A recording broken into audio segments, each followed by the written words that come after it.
ಈಗ ನಾನು ಹೇಳಬೇಕಾಗಿರುವಂಥ ವಿಚಾರ ಇವಾಗ ವದಂತಿ, ನಮ್ಮ ಕಿವಿಗೆ ಬಿದ್ದಂಥ ವದಂತಿ. ವದಂತಿ ನಂಬರ್ 1 ಏನು ಅಂತ ಹೇಳಿದ್ರೆ, ನಿವೇದಿತಾ ನನ್ನ ಬಳಿಯಿಂದ ಆಲೆಮನಿ ಅಂದರೆ ಜೀವನಾಂಶ ಕೋಟ್ಯಾಂತರ ರೂಪಾಯಿ ನನ್ನಿಂದ ಆಲೆಮನಿ ಪಡೆದಿದ್ದಾರೆ ಅನ್ನೋ ಒಂದು ವದಂತಿ ಹರಿದಾಡ್ತಿದೆ ರೂಮರ್ಸು. ನಿವೇದಿತಾ ನನ್ನ ಹತ್ರ ದುಡ್ಡನ್ನು ಡಿಮ್ಯಾಂಡ್ ಮಾಡಿದ್ದಾರೆ ಅಂತ. ಇದು ಖಂಡಿತವಾಗ್ಲೂ ಸುಳ್ಳು. ಅವರು ಯಾವುದೇ ರೀತಿಯಾದಂಥ ಆಲೆಮನಿ ನನ್ನಿಂದ ಪಡ್ಕೊಂಡಿಲ್ಲ. ಅವರು ಅದನ್ನು ಕ್ಲೇಮ್ ಕೂಡ ಮಾಡಿಲ್ಲ. ನಾನು ಅವ್ರಿಗೆ ಆಲೆಮನಿ ನಾನು ಕೂಡ ಕೊಟ್ಟಿಲ್ಲ. ಸೊ ಇದೊಂದು ವದಂತಿ. ಇವಾಗಲೇ ಮತ್ತೊಮ್ಮೆ ಕ್ಲಿಯರ್ ಮಾಡ್ತಾ ಇದ್ದೀನಿ, ಜೀವನಾಂಶ ಆಲೆಮನಿ ಅದನ್ನು ನಿವೇದಿತ ಅವರು ಕ್ಲೇಮ್ ಮಾಡಿಲ್ಲ. ನಾನು ಕೂಡ ಯಾವುದೇ ರೀತಿಯಾದಂಥ ಆಲೆಮನಿ ನಿವೇದಿತ ಅವ್ರಿಗೆ ಕೊಟ್ಟಿಲ್ಲ. ಹಾಗೆ ಎರಡನೇ ವದಂತಿ, ಒಂದು ಮಕ್ಕಳು ಮಾಡ್ಕೊಳ್ಬೇಕು ಅನ್ನೋ ಒಂದು ಕಾರಣ, ಅಂದರೆ ನಿವೇದಿತೆಗೆ ನಾನು ತುಂಬ ಫೋರ್ಸ್ ಮಾಡ್ತಿದ್ದೆ ಮಕ್ಕಳು ಮಾಡ್ಕೊಳ್ಳೋಣ ಅಂತ. ಆಕೆ ಬೇಡ ಅಂತ ಹೇಳ್ತಾ ಇದ್ಲು, ಅದಕ್ಕೋಸ್ಕರ ಈ ರೀತಿ ಆಗಿದೆ ಅನ್ನೋ ಒಂದು ವದಂತಿ ಕೂಡ ಕೇಳಿ ಬರ್ತಾ ಇದೆ. ಸೊ ಅದು ಕೂಡ ಸುಳ್ಳು. ನಾವಿಬ್ಬರು ಇಂಡಿವಿಜುವಲ್ಸ್ಗಳು.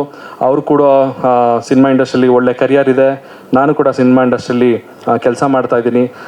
ಸೊ ಹಾಗಾಗಿ ಸೊ ಈ ಒಂದು ಏನಿದೆ ಈ ಮಕ್ಕಳು ಮಾಡ್ಕೋಬೇಕು ಅನ್ನೋದು, ಸೊ ನನಗೂ ಆದಂಥ ಇನ್ನೂ ಒಂದಷ್ಟು ಪ್ಲ್ಯಾನ್ಗಳಿದೆ ಏನೇನೋ ಮಾಡಬೇಕು ಅಂತ. ಇದು ಕೂಡ ಸುಳ್ಳು. ಇದು ಏನು ವದಂತಿ ನೀವೆಲ್ಲರೂ ಕೇಳ್ತಾ ಇದ್ದೀರಾ, ಇದು ನಮ್ಮ ಒಂದು ವಿಚ್ಛೇದನಕ್ಕೆ ಕಾರಣ ಅಲ್ಲ. ಸೊ ಹಾಗೆ ನಿವೇದಿತಾ ಅವರು ಕೂಡ ಚೆನ್ನಾಗಿ ದುಡಿತಾ ಇದ್ದಾರೆ, ಸಿನಿಮಾ ಇಂಡಸ್ಟ್ರಿಲಿ ಚೆನ್ನಾಗಿ ಅರ್ನ್ ಮಾಡ್ತಾ ಇದ್ದಾರೆ. ಅವರು ಕೂಡ ಇಂಡಿಪೆಂಡೆಂಟ್ ವುಮೆನ್. ಅವರು ಯಾರ ಮೇಲೂ ಡಿಪೆಂಡೆಂಟ್ ಆಗಿಲ್ಲ. ಹಾಗೆ ನಾವು ಜೊತೆಲಿದ್ದಾಗಲೂ ಅಷ್ಟೇ ಅವರ ಕೆಲಸನ ಅವ್ರು ನೋಡ್ಕೊಳ್ತಾ ಇದ್ರು, ಅವ್ರ ಖರ್ಚುಗಳನ್ನ ಅವ್ರು ನೋಡ್ಕೊಳ್ತಾ ಇದ್ರು.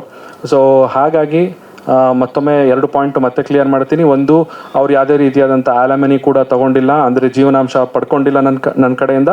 ಹಾಗೆ ಇನ್ನೊಂದು, ಮಗು ಮಾಡ್ಕೊಳ್ಳುವಂಥ ಒಂದು ಕಾರಣ ಏನಿದೆ ಅದು ಕೂಡ ಸುಳ್ಳು. ಹಾಗೆ ಇನ್ನು ಈ ಒಂದು ಮೇನ್ ವಿಚಾರ ನಾನು ಹೇಳಬೇಕು ಅಂತ ಹೇಳಿದ್ರೆ, ಒಬ್ಬ 3ನೇ ವ್ಯಕ್ತಿಯನ್ನು ನಿವೇದಿತಾ ಅವ್ರ ಜೊತೆ ಹೆಸರಿಗೆ ಸೇರಿಸಿ ಅವ್ರಿಗೆ ಸಂಬಂಧ ಕಲ್ಪಿಸ್ತಾ ಇರೋದು ಎಲ್ಲೋ ಒಂದು ಕಡೆ ನನಗೂ ಕೂಡ ಮನಸ್ಸಿಗೆ ತುಂಬಾ ಬೇಜಾರಾಗ್ತದೆ. ಯಾಕಂತ ಹೇಳಿದ್ರೆ ಆ ವ್ಯಕ್ತಿ ಮನೆಗೆ ನಾನು ಕೂಡ ಸಾಕಷ್ಟು ಬಾರಿ ಹೋಗಿದ್ದೀನಿ. ಅವರ ಮನೆಯಲ್ಲಿ ನಡೀತಿದ್ದಂಥ ಫ್ಯಾಮಿಲಿ ಫಂಕ್ಷನ್ಗಳಿಗೆ ನಾನು ಕೂಡ ತುಂಬ ಅಟೆಂಡ್ ಆಗಿದ್ದೀನಿ. ಅವರು ತುಂಬ ಒಳ್ಳೆಯ ಫ್ಯಾಮಿಲಿ ಅವರು. ಆ್ಯಂಡ್ ಅವರ ಫ್ಯಾಮಿಲಿ ಫಂಕ್ಷನ್ ಅಂತ ಅಂದ್ರೇ ನಮಗೊಂಥರ ತುಂಬ ಖುಷಿಯಾಗೋದು. ಅವ್ರ ಮನೆಗೆ ಹೋದಾಗ ಅಷ್ಟೊಂದು ಜನನ ಸೇರಿಸಿ ಅವ್ರಿಗೆ ಊಟ ಹಾಕೋದಿರ್ಬೋದು, ಅವ್ರಿಗೆ ಒಂದು ಎಂಟರ್ಟೈನ್ಮೆಂಟ್ ಕೊಡೋದಿರ್ಬೋದು, ಆ ಕೆಲಸನೆಲ್ಲ ತುಂಬ ಮಾಡ್ತಾಯಿದ್ರು. ಸೊ ನಾನು ಕೂಡ ಸಾಕಷ್ಟು ಬಾರಿ ಆ ಕಾರ್ಯಕ್ರಮಕ್ಕೆ ಹೋಗಿದ್ದೀನಿ, ನಾವಿಬ್ಬರು ಕೂಡ ಅವ್ರ ಜೊತೆಗೆ. ಸೊ ಆ ವ್ಯಕ್ತಿ ಜೊತೆ ನಿವೇದಿತಾ ಅವ್ರನ್ನ ಹೆಸರನ್ನು ಸೇರಿಸಿ ಇವ್ರಿಗೆ ಏನೋ ಒಂದು ಸಂಬಂಧ ಇದೆ ಅಂತ ಹೇಳ್ತಾ ಇರುವಂಥ ಒಂದು ವಿಕೃತ ಮನಸ್ಥಿತಿ ಎಲ್ಲೋ ಒಂದು ಕಡೆ ನಾವು ಕನ್ನಡಿಗರಾಗಿ ನಾವು ಅದನ್ನು ಮಾಡಬಾರ್ದು, ನಮ್ಮ ಶೋಭೆಗೆ ಅಲ್ಲ ಅದು ಅಂತ ಹೇಳಕ್ಕೆ ಇಷ್ಟಪಡ್ತೀನಿ. ಇದನ್ನು ನಾನು ಹೇಳೋದಕ್ಕಿಂತ ನಿವೇದಿತಾ ಅವರು ಅದ್ರ ಬಗ್ಗೆ ಮಾತಾಡಿದ್ರೆ ಚೆನ್ನಾಗಿರುತ್ತೆ ಅನಿಸುತ್ತೆ. ಆ್ಯಕ್ಚುಲಿ ಹೌದು, ನಂಗೆ ಆ್ಯಕ್ಚುಲಿ ಅದು ನೋಡಿದಾಗ ಸ್ವಲ್ಪ ಬೇಜಾರಾಯಿತು. ಯಾಕಂದರೆ ನಾವು ಚಂದನ್ ಮೆನ್ಷನ್ ಮಾಡ್ದಂಗೆ ನಾವೆಲ್ಲ ಫ್ಯಾಮಿಲಿ ಫ್ರೆಂಡ್ಸ್, ನಾವು ಅವ್ರ ಫ್ಯಾಮಿಲಿ ಜೊತೆ ಹೋಗ್ತೀವಿ. ಈವನ್ ನಾವೇನಾದರೂ ಫಂಕ್ಷನ್ ಇದ್ದಾಗ ನಮ್ಮನ್ನ ಅಷ್ಟೇ ಅಲ್ಲ, ಅವ್ರು ಎಲ್ಲರನ್ನೂ ಸೇರಿಸಿ ಫ್ಯಾಮಿಲಿ ಫಂಕ್ಷನ್ಸ್ ಎಲ್ಲ ಮಾಡ್ತಾರೆ. ಅವ್ರ ಜೊತೆ ಅವ್ರ ಫ್ಯಾಮಿಲಿ ಜೊತೆ ಒಳ್ಳೆ ಬಾಂಡಿಂಗ್ ಇದೆ ನನಗೆ. ಪ್ರತಿ ವರ್ಷವೂ ಅವ್ರು ನನಗೆ ಬರ್ಡೇ ವಿಶ್ ಮಾಡ್ತಾರೆ, ನಾನು ಅವ್ರಿಗೆ ಬರ್ಡೇ ವಿಶ್ ಮಾಡ್ತೀನಿ. ಬಟ್ ಈ ವರ್ಷವೇ ಯಾಕೆ ಈ ಥರ ಆಯಿತು ಅದು ತುಂಬ ತಪ್ಪು. ಆ್ಯಕ್ಚುಲಿ ಅವ್ರಿಗೂ ಆದಂಥ ಒಂದು ಫ್ಯಾಮಿಲಿ ಇರುತ್ತೆ, ಮಕ್ಕಳಿರುತ್ತೆ. ಆ ಸೆಂಟಿಮೆಂಟ್ಸ್ ಜೊತೆ ಪ್ಲೀಸ್ ಹರ್ಟ್ ಮಾಡಬೇಡಿ. ಬಿಕಾಸ್ ಎಲ್ಲರಿಗೂ ಅದು ತುಂಬ ಮನಸ್ಸಿಗೆ ನೋವಾಗುತ್ತೆ. ಆ್ಯಂಡ್ ಇವಾಗ ಜಸ್ಟ್ ಒಂದು ಪೋಸ್ಟ್ ಹಾಕಿದ ತಕ್ಷಣ, ಯಾವುದೋ ಒಂದು ಟ್ರೆಂಡಿಂಗ್ ಸಾಂಗ್ ಹಾಕಿದ ತಕ್ಷಣ ಏನು ಲವ್ ಇದೆ ಅದಿದೆ ಅಂತ ಹೇಳೋದು ತಪ್ಪು. ಪ್ರಾಬಬ್ಲಿ ಒಂದಷ್ಟು ಜನ ಜೋಕ್ಗೋ ಅಥವಾ ಅವ್ರ ಪೋಸ್ಟ್ಸ್ಗೆ ಎಂಗೇಜ್ಮೆಂಟ್ ಸಿಗಬೇಕು ಅಂತ ಮಾಡ್ತಾರೆ. ಬಟ್ ಅದರಿಂದ ಹಿಂದೆ ಆಗುವಂಥ ನೋವಾಗಿರಲಿ, ಅದು ಈ ಸಿಚುವೇಶನ್ ಈ ಟೈಮಲ್ಲಿ ತುಂಬ ಹರ್ಟ್ ಆಗುತ್ತೆ. ಅವ್ರ ಫ್ಯಾಮ್ಲಿಗೆ ಎಷ್ಟು ನೋವಾಗಿರ್ಬೋದು ಅದೆಲ್ಲ. ನಾನು ಅವ್ರಿಗೆ ಇನ್ಫ್ಯಾಕ್ಟ್ ಕಾಲ್ ಮಾಡಿ ಕೇಳಿದೆ, ಅವ್ರ ಜೊತೆ ಆಗಿರಲಿ ಅವ್ರ ವೈಫ್ ಜೊತೆನೂ ಕಾಲ್ ಮಾಡಿ ಕೇಳಿದೆ, ಐ ಆಮ್ ಸೋ ಸಾರಿ, ಈ ಥರ ಬರ್ತಿದ್ದೆ, ಪ್ಲೀಸ್ ಬೇಜಾರು ಮಾಡ್ಕೋಬೇಡಿ, ಏನಾದರೂ ಇಶ್ಯೂ ಇದ್ದರೆ ಪ್ಲೀಸ್ ನಾನು ಕ್ಲಾರಿಫೈ ಮಾಡ್ತೀನಿ ಅಂದಾಗ ಅವರೇ ಹೇಳಿದ್ರು ತಲೆಗೆಲ್ಲ ಕೆಡಿಸ್ಕೋಬೇಡ ಅಂತ. ನಾನು ನಿಜವಾಗ್ಲೂ ಇಬ್ಬರೂ ಸೇರಿ ನನಗೆ ತುಂಬಾ ಸಪೋರ್ಟ್ ಮಾಡಿದ್ರು. ಇವಾಗ ಏನಾದರೂ ಒಂದು ಪೋಸ್ಟ್ ಹಾಕ್ತೀವಿ ಅಂತ ಅಂದ್ಕೊಳ್ಳಿ, ಸೂರ್ಯನ ಮೇಲೆ ಇವಾಗ ನಾನು ಸ್ಯಾಟಲೈಟ್ ಬಿಟ್ಟಿದ್ದೀನಿ ಅಂತ, ಹಂಗಂತ ನಂಬಲ್ಲ ಯಾರು. ಯಾಕಂದರೆ ಇಟ್ಸ್ ಮ್ಯಾಡ್ನೆಸ್ ಅನ್ನೋ ಥರ. ಆ ಥರ ಈ ಥರ ಬೇಸ್ಲೆಸ್ ಆಗಿ ಏನು ಇಲ್ಲದೆ ಇರೋದೆಲ್ಲ ಹೇಳಿದ್ರೆ ತುಂಬ ಹರ್ಟ್ ಆಗುತ್ತೆ. Yeah that's all. ನಿಜವಾಗ್ಲೂ ಬೇಜಾರಾಗುತ್ತೆ. ಆ್ಯಂಡ್ ಆಲ್ಸೋ ತುಂಬ ನಮಗೆ ಸುತ್ತ ಇರೋರು ಏನಾದರೂ ಈ ಥರ ಒಂದು ಈ ಪ್ರಾಬಬ್ಲಿ ಗೊತ್ತಿಲ್ಲದೇ ಈ ಥರ ಎಲ್ಲ ಮಾತಾಡೋದು ನಿಜವಾಗ್ಲೂ ತಪ್ಪು. ಈ ಪೋಸ್ಟ್ ನೋಡ್ಕೊಂಡಾಗಿರಲಿ ಅದನ್ನು ಮನಸ್ಸಿಗೆ ಆ್ಯಕ್ಚುಲಿ ನೋವಾಗತ್ತೆ. ಅದಾದಮೇಲೆ ನಾನು ಇನ್ನೊಂದು ವಿಚಾರ ಹೇಳಕ್ಕೆ ಇಷ್ಟಪಡ್ತೀನಿ.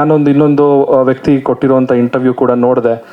ಅವರು ನನ್ನ ಫ್ರೆಂಡ್ ಅಂತ ಕ್ಲೇಮ್ ಮಾಡ್ತಾ ಇದ್ದಾರೆ. ಅವರು ನನಗೆ ತುಂಬ ಕ್ಲೋಸ್ ಫ್ರೆಂಡ್ ಅಂತ ಹೇಳ್ತಾ ಇದ್ದಾರೆ. ಆ ರೀತಿ ಯಾವ ಥರನೂ ಇಲ್ಲ. ಅವರು ಹೇಳಿದಂಥ ಮಾತುಗಳು ನನಗೆ ಒಂದು ನಿಮಿಷ ಶಾಕ್ ಆಯಿತು. ನನಗೆ ಅನಿಸಿದ್ದು ಯಾಕೆ ಈ ಥರ ಸುಳ್ಳು ಹೇಳ್ತಿದ್ದಾರಲ್ಲ. ಅವ್ರು ಹೇಳಿದ್ದಾರೆ 6 ತಿಂಗಳಿಂದನೇ ನನಗೆ ಸಿಕ್ಕಿದಾಗ ನನಗೆ ಹೇಳಿದ್ರಂತೆ ನಿವೇದಿತಾ ಅವ್ರಿಗೆ ಹೈದರಾಬಾದಲ್ಲಿ ಒಂದು ಹುಡುಗನ ಜೊತೆ ಸಂಬಂಧ ಇದೆ, ಅವನು ಹೈದರಾಬಾದಿಗೆ ಏನಕ್ಕೆ ಹೋಗ್ತಾರೆ ಅವರು ಅಂತ. ಆ ಥರ ಒಂದು ಕಾನ್ವರ್ಸೇಷನ್ ನಮ್ಮಿಬ್ಬರ ಮಧ್ಯೆ ಯಾವತ್ತೂ ನಡೆದೇ ಇಲ್ಲ. ಅವರು ಒಂದು ಸಿನಿಮಾದಲ್ಲಿ ನಾನು ಆ್ಯಕ್ಟ್ ಮಾಡಬೇಕಾದ್ರೆ ಆ ಸಿನಿಮಾದಲ್ಲಿ ಅವರು ಕೂಡ ಒಂದು ಪಾತ್ರ ಮಾಡ್ತಾಯಿದ್ರು. ಸೊ ಆ ಸಿನಿಮಾ ಶೂಟಿಂಗ್ ಟೈಮಲ್ಲಿ ನಾನು ಅವ್ರು ಸಿಕ್ಕಿದ್ದೆ. ಅವ್ರು ಸಿಕ್ಕಿದಾಗ ಸಿನಿಮಾ ಬಗ್ಗೆ ಮಾತಾಡಿದ್ದೀವಿ ಹೊರತು ಸೊ ಈ ರೀತಿಯಾದಂಥ ಯಾವುದೇ ವಿಚಾರ ಮಾತಾಡಿಲ್ಲ. ಮತ್ತು ಅವರು ಅಂದ್ರಂತೆ ಅವರು ನಿವೇದಿತಾ ಅವ್ರು ಸರಿ ಇಲ್ಲ ಅಂತೆಲ್ಲ ನನಗೆ ಹೇಳಿದ್ರಂತೆ, ನಾನು ಅದನ್ನು ಕೇಳಿದ್ನಂತೆ. ಸೊ ಈ ಥರ ಎಲ್ಲ ಒಂದು ಸುಳ್ಳು ಹೇಳಿಕೆಗಳು ಯಾಕೆ ಕೊಟ್ಟರು ಅನ್ನೋದು ನನಗೆ ಆ್ಯಕ್ಚುಲಿ ಗೊತ್ತಾಗಲಿಲ್ಲ.